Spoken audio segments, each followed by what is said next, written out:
Hey, everybody, it's Evan Grant, your friendly neighborhood Rangers correspondent. And also, apparently, now I am a weather correspondent. Last week, we talked about how cold it was.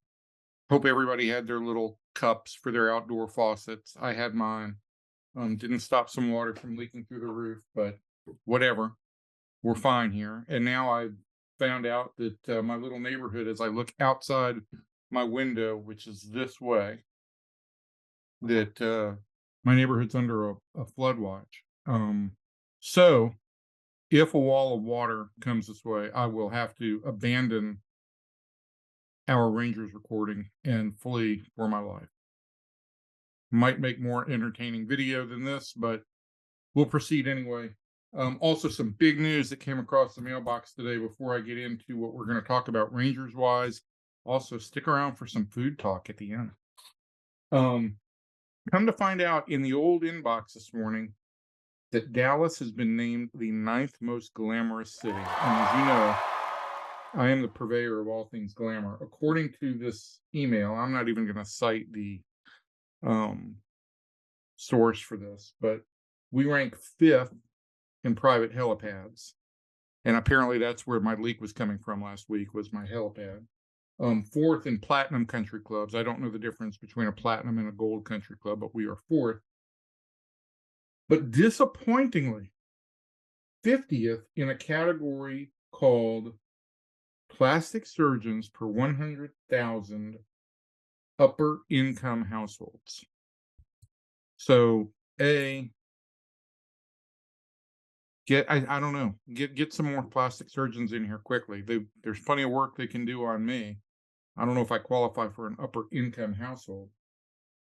But nonetheless, those are the things that come across the old mailbox first thing in the morning on, as I record this, a Wednesday morning. I don't even know what day of the week it is.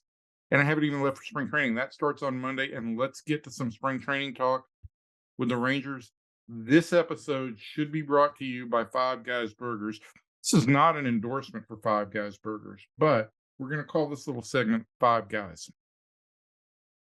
It's five guys that I think that you should that are superlatives heading into spring training that we'll talk about for a minute. So let's start with the guy that I think everybody is most interested in seeing. This is a real duh category. Hopefully they get better for you from here, but obviously it's Jacob DeGrom. And with Jacob DeGrom, the Rangers are going to be. I think they're going to be careful. I don't think they're going to be. They're going to handle him with kid gloves. You don't get a guy prepared for the season that way. But talk to Mike Maddox a little bit about how they will handle DeGrom and Andrew Heaney and Nathan Eovaldi. Eovaldi's in a different situation because he's going to go pitch for the Team USA in the WBC. But both DeGrom and Heaney will get a little bit of extra time at the start of camp before they pitch in games. So Mike's perspective would be the first 5 games or so of spring training. So that first week of games, basically, they would be held back. They will make an extra live batting practice appearance in that time. I think, again, just more of a controlled environment, more manageable. May keep them from reaching the typical 24 or so innings that Mike likes to have starters reach by the end of camp. That's not going to impact whether or not they start the season on the opening day roster. Obviously, I expect Jacob DeGrom will be pitching on March 31st against Philadelphia before Taylor Swift invades Arlington. But I do think it will have some degree of an impact on DeGrom and Heaney in terms of pitch counts early in the season. I think the idea here is, look, the Rangers want to.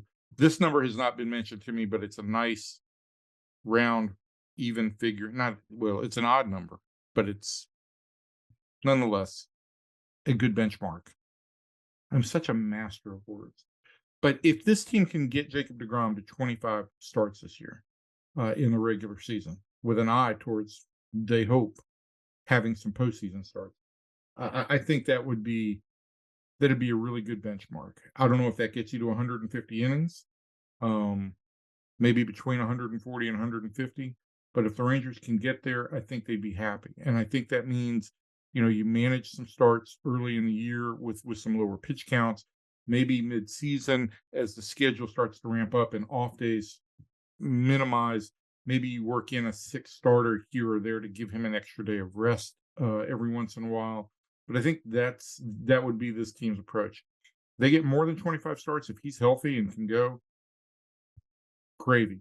But if they can get to 25 with he and with Heaney, I think that it would be a good benchmark for this team this year.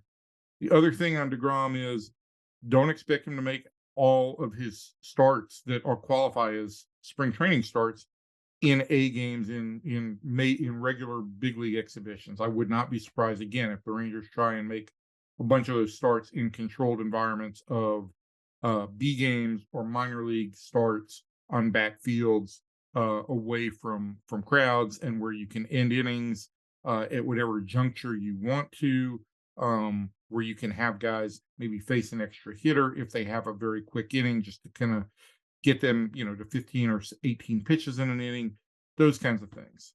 Can't do that really in an exhibition game, in a big league exhibition game with paying crowds.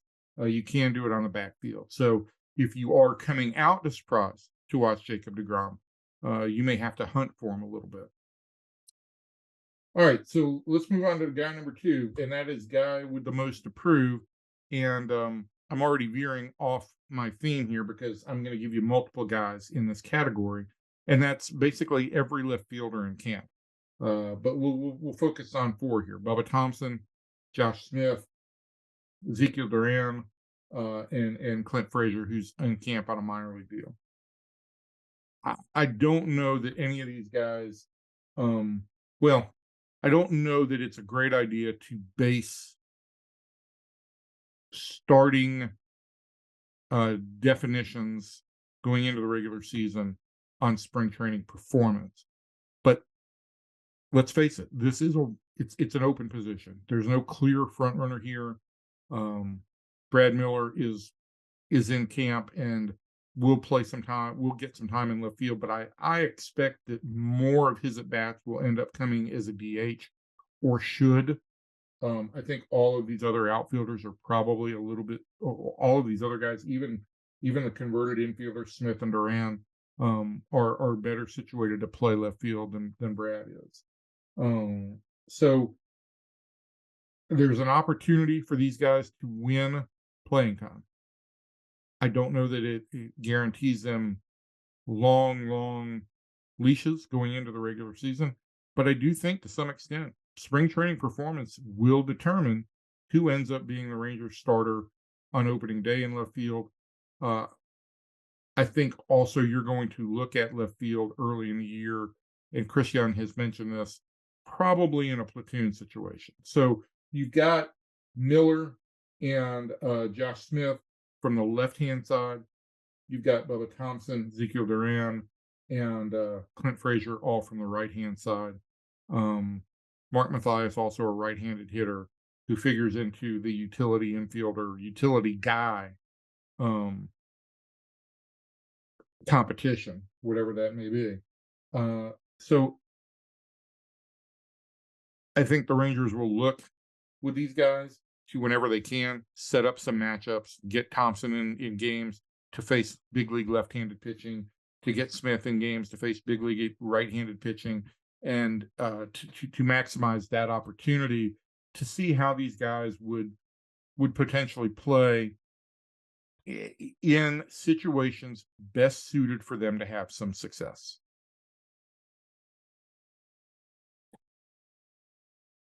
Yeah, I know. Big pause.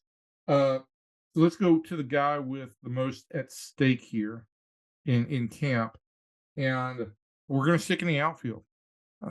I think the guy with the most at stake is Levite Taveras. I don't think he can lose the center field job with a poor spring training. But listen, left field is going to be an uncertainty going into the season. If Levite Taveras struggles early in the season and the Rangers have 2 outfield positions that they're having to manage on a daily basis, that's a real issue. And Levite has lost some traction. Had a great first month when he came up last year after spending some time in the minors, was at 920 with the OPS at the All-Star break after I believe it was 30 games. But in the second half, it fell to 585. And that left him at a 675 OPS for the year, basically playing as an everyday player from June through the end of the year.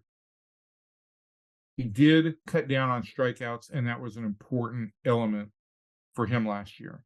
But he's going to have to make hard contact. He's going to have to be a better base runner. He's going to have to show that, look, with the limitations on throw overs to first base and with the shortened distance between first and second and third, those will be shortened by 4.5 inches, that will make a difference, and that his speed will make him an asset that he can really use. There's only a 69% success rate on the base paths last year. Last year was good opportunity for him to learn because this team wasn't going anywhere. It could afford mistakes, but it can't afford as many mistakes this year. And Levite has got to come out of the gate and play well.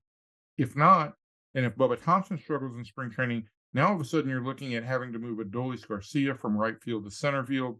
And what do you do with the corner spots? So that could be a real mess. And I really feel like going into the season, Levite does not have the same amount of slack that other guys have, because again, he's had over 500 big league plate appearances, and based on the way he finished last year, it really seemed the performance seemed to decline as the season went on. All right, let's move over to the most intriguing non-roster guy. And there's a number of candidates here. You've got guys with major league experience like Ian Kennedy and Danny Duffy, who will both be in camp on minor league contracts and have opportunities to win spots on the roster, legitimate opportunities. You've got Clint Frazier, who we mentioned, with significant big league experience and a chance to win a prominent role on this team. And you've got some top tier prospects like Evan Carter, who will be in camp on a non-roster deal. Kamar Rocker and Jack Leiter also are in camp on non-roster deals. Not non-roster deals, but as non-roster invitees. But for me, the guy that is kind of a little bit under the radar, who's got a legitimate chance to make this team and who could make a real difference, is right-hander Kyle Cody, who you remember pitched really well in 2020 when he was kind of brought up a little bit almost ahead of time, partly because he was on the 40-man roster and there were limitations who could be on the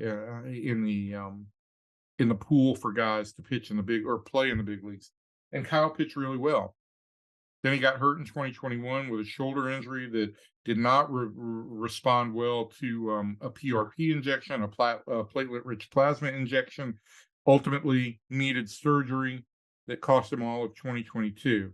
So he's had Tommy John surgery in 2019, shoulder surgery in 2022, but he did come back at the very end of last year, pitched in the Arizona Complex League, and then pitched 19 innings at AAA Round Rock, 21 strikeouts in 19 innings. Chris Young has said the most likely route for him to contribute to this club is as a multi-inning reliever, and I think the Rangers will be looking at a fairly wide open group of guys from Jake Odorizzi, Dane Dunning, Glenn Otto, even Spencer Howard, and Cole Reagans as potential multi-inning options / swingmen. I think Cody would be more of a straight reliever who would not really figure into any starts unless the Rangers needed some kind of emergency start. But he's got good stuff. He throws strikes, 21 strikeouts to 5 walks in that return. This is a guy who has an opportunity to create a role for himself on this team. I don't know if he can do it straight out of camp, but he can certainly put himself in position to be considered the very moment the Rangers need an arm in the bullpen. All right, and lastly, the guy that I think you should find on a backfield somewhere, I'm going to go with infielder Thomas Jaycee. Shortstop, plays both second and third base, 5th rounder in 2020. Maybe some of you saw him at Frisco the last week of last year after a call-up from Class A Hickory, where he spent most of the year.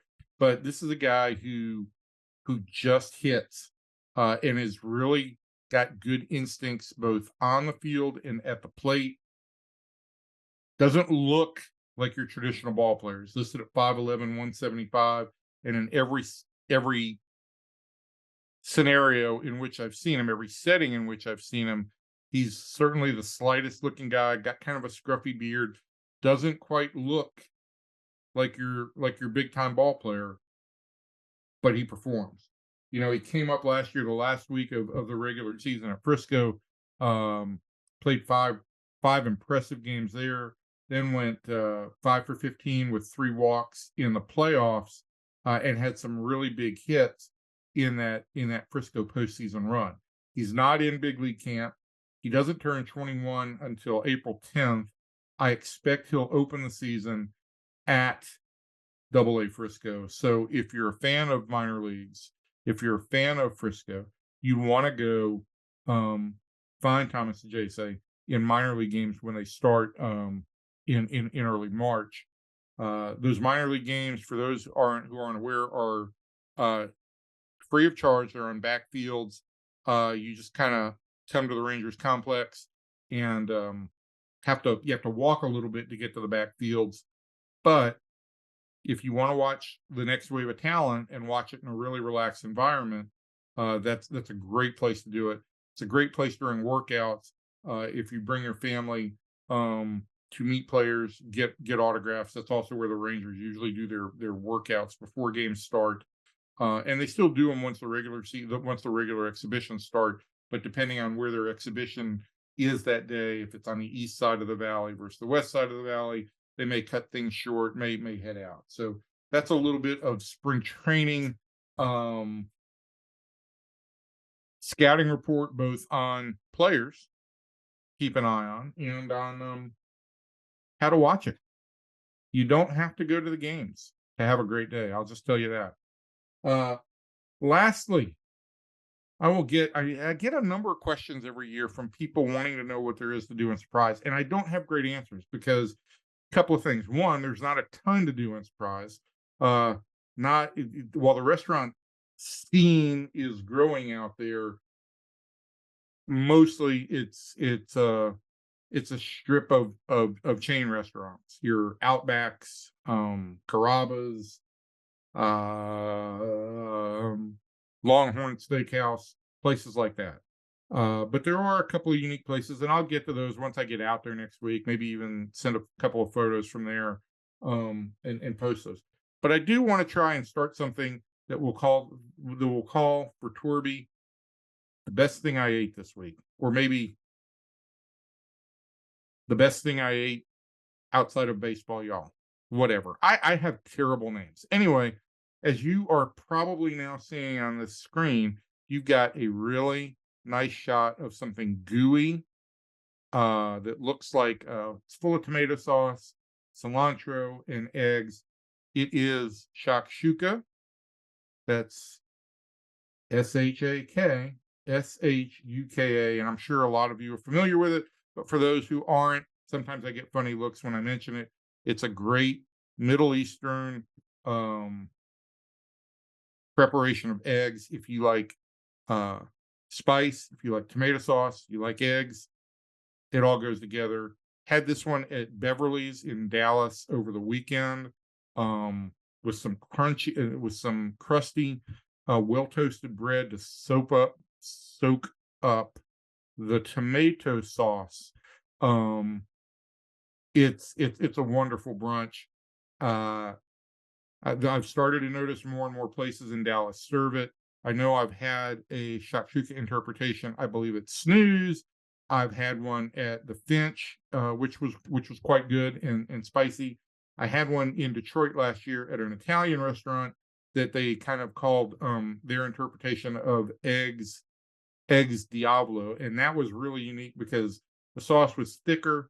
It's usually a sauce of tomatoes, peppers, onions. Some places chop up some olives if it's a little bit more Moroccan. The Italian place baked it with some mozzarella on top, which made it even cheesier than some of the other places where you get like kind of some feta or some Greek yogurt in with it.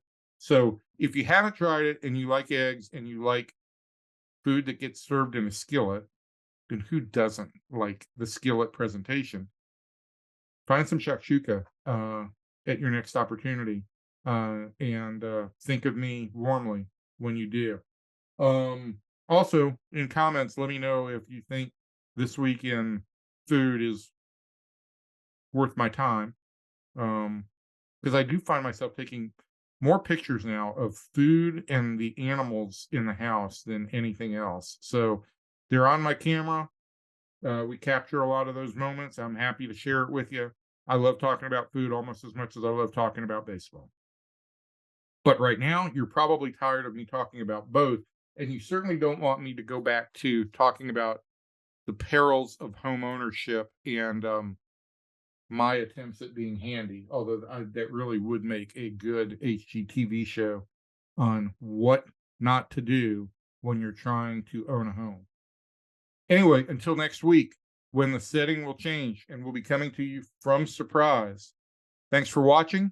Let me get in the disclaimer. If you like this video and you haven't subscribed, please subscribe to the channel. I know our producer Demetrio will put the channel and the subscribe information up front in the video, so you've already got this, and this is just a repetition at the back end. That's the magic of editing, folks. But it's always great talking with you. I'm excited to get out to spring training and start reporting on what should be a much more exciting Ranger season. We'll have more spring training preview stuff when I get to you next Tuesday, or next week. The first day of camp is February 15th. First exhibition is February 24th.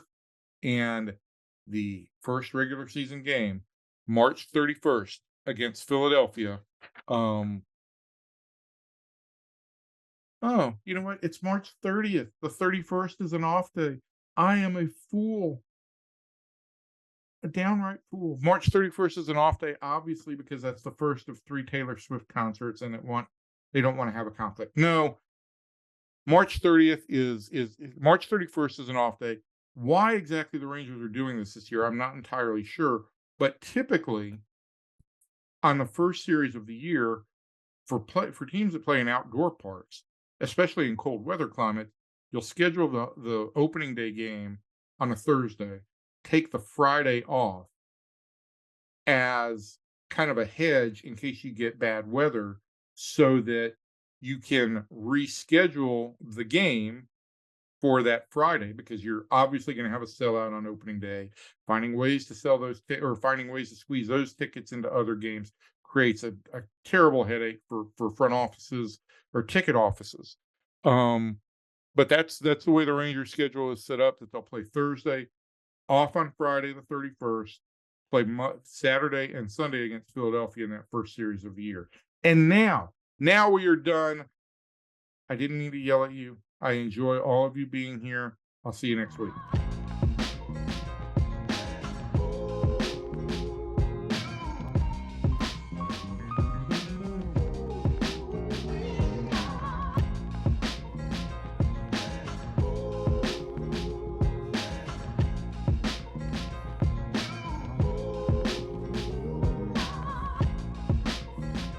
This is good video.